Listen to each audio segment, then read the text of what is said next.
قەیرانی دارایی قەیرانێک کە ماوەی 3 ساڵە هاوڵاتیانی هەرێمی کوردستان گیرۆدەی بوون و دەیان کێشەی کۆمەڵایەتیشی بە دوای خۆداهێناوە. لەوانش کوشتن و خۆکوشتن دەیان کێشەی تر یەکێکن لەو حاڵەتانەی کە لە دوای دروستبوونی دۆخی سیاسی و قەیرانی دارایی ڕووی لە هەڵکشان کردووە کە بەپێی ئامارەکانی دەستەی مافی مرۆڤ لە ماوەی 1 ساڵی ڕابردوو ڕێژەی کوشتن و خۆکوشتن و خۆسووتاندن بۆ هەر مانگێک لە 35 حاڵەتەوە بۆ 40 حاڵەت بەرز بۆتەوە. ئەمەش لە کاتێکدایە پێش قەیرانەکان حاڵەتی کوشتن بە هەر ڕووداوێک بێت لە نزیکەی 5 حاڵەتدا بووە. تەنها 3 ساڵ بەر لە ئێستا کە بارودۆخی ئابووری باش بوو، ڕۆژی موچە باش بوو، بینیمان کە ئاسایشی کۆمەلگا زۆر سەقامگیر بوو و ڕێژەی تاوان و کوشتن زۆر کەم بووبەوە. تەنانەت پێشێلکاریەکان بەداخەوە ڕێژەی تاوانەکان ئەومان پێ دەڵێن کە پێویستە حکوومەت هەرچی زۆر لە خەمی چارەسەرکردنی ئەم بابەتە بێ.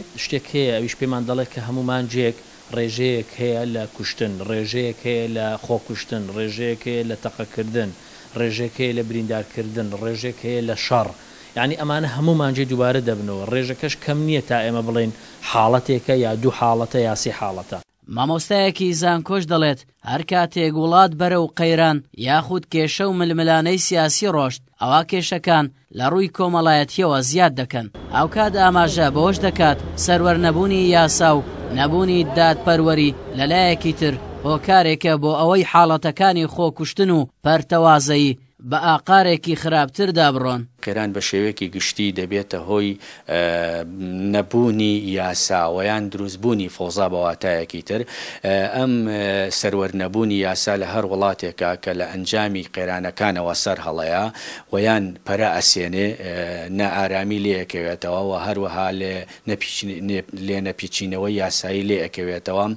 لەو ساڵانەی دواییە بەهۆی بڵێن پەککەوتنی دام و دەستگاکان لە هەرێمی کوردستان بە هەموو جۆرەکانیەوەیان جۆرێک لە سستی لە جێبەجێکردنی یاسا لە هەرێمی کوردستان بووەتە هۆی ئەوەی کە دیاردە و ڕووداوەکان پەرە بسێنن. کێشەکانی هەرێم کە بانگەشەی سربەخۆیی بۆ دەکرێت ڕۆژ بە ڕۆژ زیاد دەکەن و لە نێویشیاندا کێشە کۆمەڵایەتیەکان لە ڕووی کوشتن و جیابوونەوەی نێوان ژن و مێرد و دیاردەی کۆچکردن و ئەو کێشانەی پەیوەستن بە ژیانی هاوڵاتی هاوکات لە تازەترین ڕووداویش کە لە 3 سادق ڕوویدا بووە هۆی کوژرانی 2 هاوڵاتی. ئەمیش بەهۆی دەمەقاڵیان لەسەر شوێنی عارەبانەیەکی دەستگێر بۆ کار و کاسبی لە سایەی ئەو حکومەتەی خاوەن نەوت و داهاتێکی بێشومارە و بەرپرسانیش لە پێناو بەرژەوەندیەکانیان و بەپارە و موڵکی ئەو میلەتە خێر لە خۆ نەدیوە گیرفانی بێگانە پڕ دەکەن و هاوڵاتیانی هەرێمیش لە هەژاریەکی مەترسیداردا ژیان بەڕێ دەکەن. ئاراس عەزیز کەناڵی پێیام هەولێر.